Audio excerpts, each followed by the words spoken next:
Have you heard what's going on in Spokane, Washington? Well, the whole state of Washington.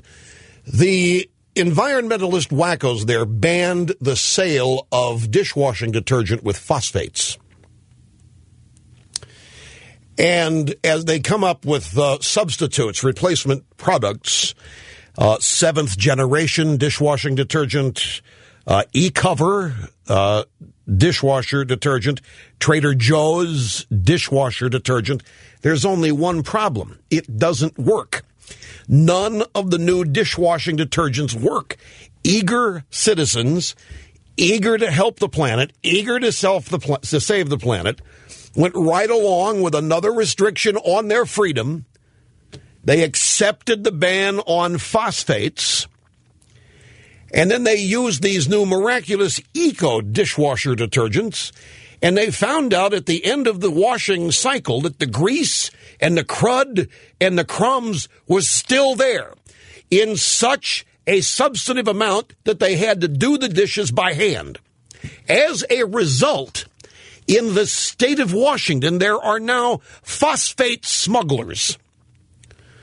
The quest for squeaky clean dishes has turned some law-abiding people in Spokane into dishwasher detergent smugglers.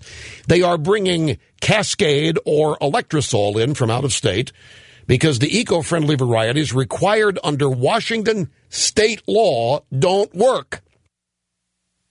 Spokane County became the launch pad last July for the nation's strictest ban on dishwasher detergent made with phosphates. Now, the ban on phosphates is aimed at reducing water pollution. The ban will be expanded statewide in July 2010. At the same time, similar laws take effect in several other states. But it's not easy to get sparkling dishes when you go green. They claim here the culprit is hard water, which is mineral-rich and resistant to soap. That's not, well, and the phosphates can reduce the hardness of that's not, the culprit is the environmental movement. This is a microcosm of what your life would be like if they got their way on toilet paper, if they got their way on food. None of it would work. The compact fluorescent light bulb scam already now surfacing as a scam. They don't work. They don't last very long. All kinds of disposal problems. If one of them breaks, you got a hazmat problem, and people are recognizing this. As a result here, there's been a quiet rush. You noticed, Rachel is here acting as our transcriber today. Rachel, have you noticed you can't read a news story today without my name in it? I mean, everywhere, including in this one. As a result, there's been a quiet rush of Spokane area shoppers heading east on I-90 into Idaho in search of Cascade or Electrosol. Now, the ban applies to the sale of phosphate detergent, not its use or possession. Can you believe this? Possession of phosphates could cause the state to come after, because the state, as usual, unintended consequences. They ban the sale, but they don't ban the use. So the smuggling is, quote-unquote, legal.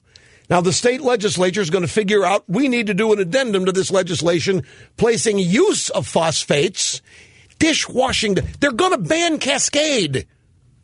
Before this is all over, they're going to ban Cascade, and they're going to turn people into buy Cascade into smugglers. Now, my question, at what point, certainly there has to be one, at what point are people, either in Spokane, the state of Washington, or anywhere in this country, going to finally stand up and say to these people in these legislative bodies, enough, stop, this is ridiculous. And look at all the water that's wasted now in these dishwashers that don't work anymore. Look at all of the water. It's like the citizens of Spokane. How much gasoline are they wasting to drive all the way to Idaho and back just to get dishwasher detergent? And why? Because a bunch of idiot state legislators have banned the sale of phosphate, not its use or possession. And while this is going on in California and elsewhere, there's a big push to legalize marijuana. For medical purposes, of course. Legalize marijuana and criminalize phosphates. Criminalize Cascade. And to see if these two headlines go together, and I've told you every day, the drive-by media or some special interest group is going to treat us to an apocalyptic news story designed to create chaos, fear, and depression, confusion too, in the minds of as many people as possible, so that people will be conditioned to turn to government for the solution, for the answer, for comfort.